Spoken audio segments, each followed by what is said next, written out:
Hello, good morning dear students.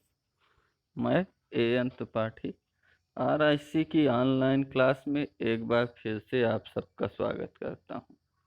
आज का हमारा टॉपिक है अभिक्रिया की आणविकता, मॉलिक्युलरिटी ऑफ रिएक्शन।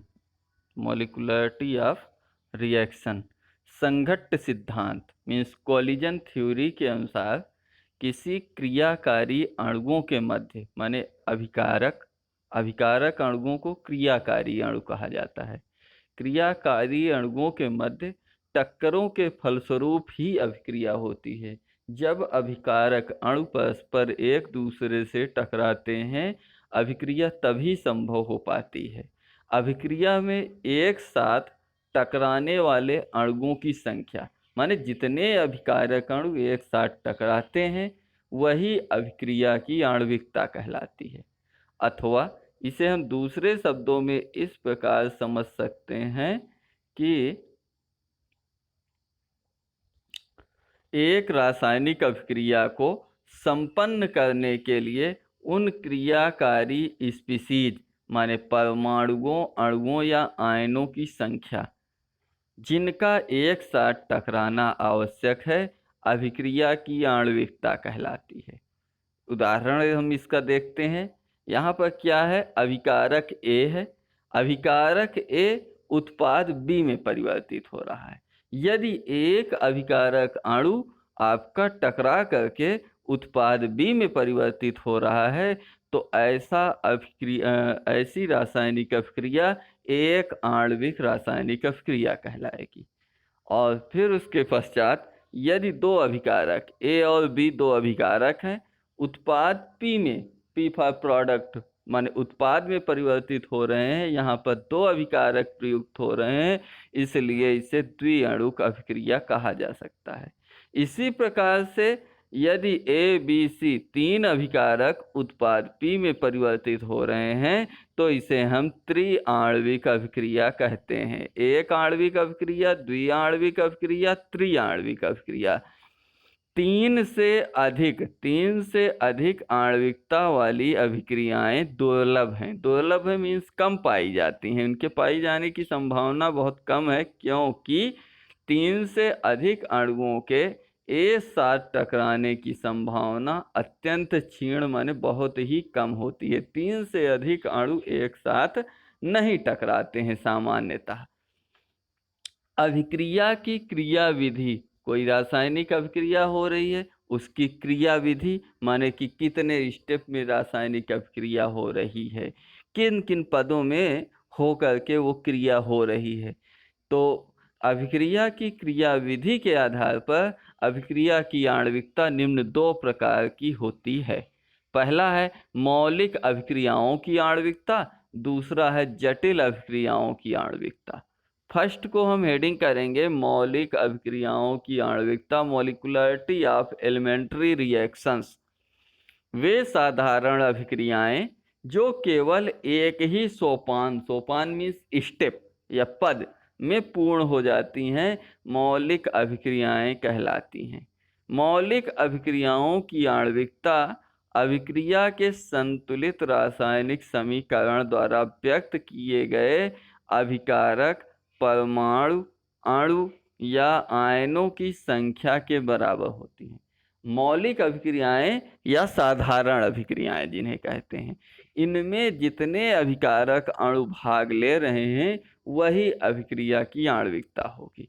उदाहरण दिया गया है मौलिक अभिक्रिया H2O2 हाइड्रोजन पराक्साइड जब अपघटित होता है तो H2O प्लस हाफ O2 बना रहा है। यहाँ पर अभिकारक H2O2 का एक अणु प्रयुक्त है, इसलिए इसकी आणविकता एक है, माने ये एक अणुक अभिक्रिया का उदाहरण हुआ।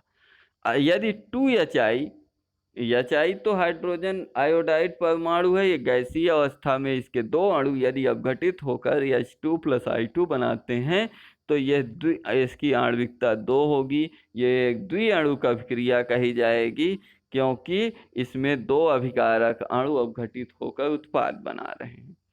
और लास्ट देखते हैं कि 2NO प्लस O2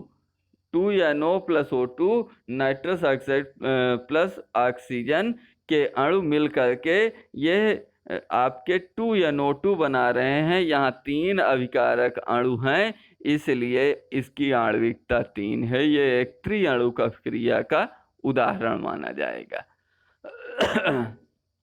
इसके पश्चात अब हम देखते हैं जटिल अभिक्रियाओं की आणविकता, मॉलिक्यूलरिटी ऑफ कॉम्प्लेक्स रिएक्शन। जटिल अभिक्रियाओं की आणविकता, मॉलिक्यूलरिटी ऑफ कॉम्प्लेक्स रिएक्शंस। जटिल अभिक्रियाओं की आणविकता को समझने से पहले हम लोग सबसे पहले जटिल अभिक्रियाएं किसे कहते हैं उसे समझ लेते हैं कि कॉम्प्लेक्स रिएक्शन क्या है। वे रासायनिक अभिक्रियाएं जो 2 या 2 से अधिक सोपानों मीन्स स्टेपों में पूर्ण होती हैं, 2 या 2 से अधिक पदों में पूर्ण होती हैं, जटिल अभिक्रियाएं कहलाती हैं। जटिल अभिक्रियाएं कहलाती हैं। यह हुई जटिल अभिक्रिया की डिफिनीशन। जटिल अभिक्रियाओं की आणविकता संतुलित रासायनिक अभिक्रिया की स्टाइकियोमेट्री द्वारा ज्ञात नहीं किया जा सकता। अब स्टाइकियोमेट्री है क्या? अगर आप लोगों ने स्टाइकियोमेट्री गुणांक 11th क्लास के पहले चैप्टर में पढ़ा है तो आप इसको समझ सकते हैं। स्टाइकियोमेट्री क्या है? मीन्स किसी रासायनिक, स्टाइकियोमेट्रिक को मैं पहले फिर से डिफाइन करवा देता हूँ, याद होगा आपको संभवतः, कि किसी रासायनिक अभिक्रिया में अभिकारक या उत्पाद के अणुओं में जो परमाणु, जितने जितने परमाणु प्रयुक्त होते हैं, जैसे 2, ये इसका स्टाइकियोमेट्रिक गुणांक है। और यही स्टाइकियोमेट्रिक है कि जटिल अभिक्रियाओं की आणविकता संतुलित अभिक्रिया की स्टाइकियोमेट्री द्वारा ज्ञात नहीं किया जा सकता। माने इस प्रकार नहीं बताया जा सकता कि इसमें इसकी आणविकता कितनी है, क्योंकि इस प्रकार की अभिक्रियाओं के संतुलित समीकरणों में काफ़ी अधिक संख्या में अभिकारक अणु हो सकते हैं, काफ़ी मात्रा में हो सकते हैं अभिकारक अणु। उदाहरण 2NO + 2H2, N2 + 2H2O। ये एक जटिल रासायनिक अभिक्रिया है। इसको हम ऐसे नहीं पहचान सकते। इसका वेग निर्धारण पद, जो कि एक प्रायोगिक पद होता है, उसी से हम कंफर्म कर सकते हैं कि ये जटिल अभिक्रिया है या फिर मौलिक अभिक्रिया है। तो यह है तो रियल में जटिल अभिक्रिया का उदाहरण। और यह है दूसरा उदाहरण है 2FeCl3 + 6Ki, 2FeI2 + 6KCl + I2। Third उदाहरण है 2KMnO4 + 16HCl, 2KCl + 2MnCl2 + 5Cl2 + 8H2O। अब हम लोग पढ़ेंगे जटिल अभिक्रियाओं की आणविकता या मॉलिक्यूलरिटी ऑफ कॉम्प्लेक्स रिएक्शन। किसी जटिल अभिक्रिया के सबसे मंद सोपान, सबसे मंद पद को वेग निर्धारक सोपान कहते हैं। वही अभिक्रिया के वेग को निर्धारित करता है। तो वेग निर्धारक सोपान में भाग लेने वाले अभिकारक अणुओं या को जटिल अभिक्रिया की आणविकता कहा जाता है। जटिल अभिक्रिया की आणविकता किसे कहते हैं? कि किसी रासायनिक अभिक्रिया में जो वेग निर्धारक पद होता है, जो सबसे मंद पद होता है, जो सबसे मंद गति से होता है, उस समय जितने अभिकारक अणु होते हैं वही अभिक्रिया की आणविकता होती है। उदाहरण इसका देखेंगे। नाइट्रिक ऑक्साइड तथा H2 के मध्य अभिक्रिया एक जटिल अभिक्रिया है। 2NO + 2H2 arrow N2 + 2H2O।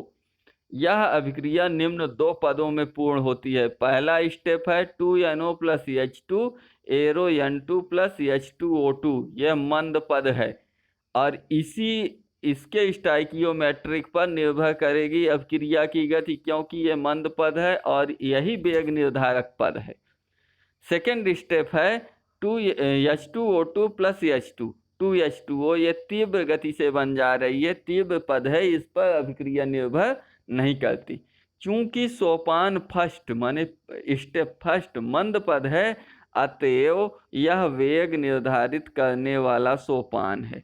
सोपान फर्स्ट में अभिकारकों के अणुओं की संख्या 3 है, अतः सबसे मंद मौलिक सोपान की आणविकता 3 है। इसे ही संपूर्ण अभिक्रिया की आणविकता कहा जाता है। इसे ही माने कि जो 3 आणविकता है, इसे ही अभिक्रिया की आणविकता कहेंगे। इस जटिल रासायनिक अभिक्रिया की आणविकता 3 होगी। ठीक है ना।